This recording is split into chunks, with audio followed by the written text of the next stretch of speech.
Game 3 is called Stop-1. This 2-minute game shows 80 squares, one after the other, in either red or green. Your job is to press the spacebar as quickly as possible whenever you see a red square. This game is measuring two traits, focus and perseverance. Focus is measured by your success rate, how accurately you press the spacebar when the red square appears, and avoid pressing it when you see a green square.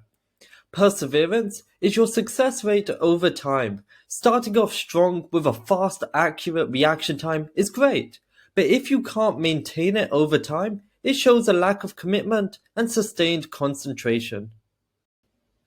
There are three challenges to this game. Firstly is clicking on all the red squares.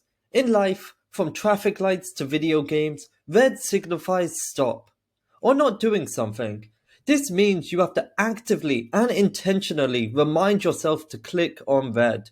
It's recommended to say this out loud at the beginning, click on red, as it allows more senses to remind you, decreasing internal confusion. The second challenge is not clicking the spacebar when you see a green square. Opposite to the first challenge, we are used to going on green, meaning we have to actively stop ourselves. As our brains might automatically trigger a click before we consciously realize what we're doing, it's advised to not have your finger on the spacebar, but rather underneath it. The additional task of raising your finger, then clicking, gives us more time to stop any automatic action. The final challenge is maintaining focus throughout the game.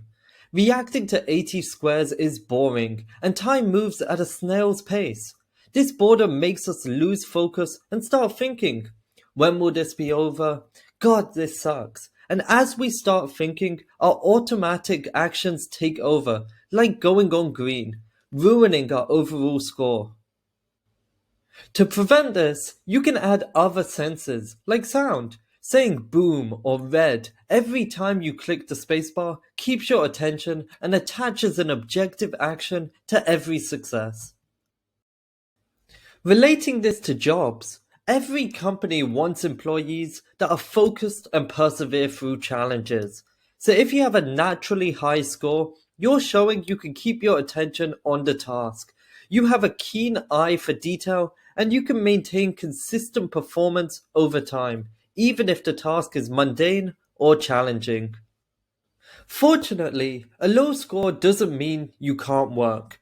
Focus and perseverance are skills you can develop, and this game is identifying areas for improvement for both your personal and professional growth.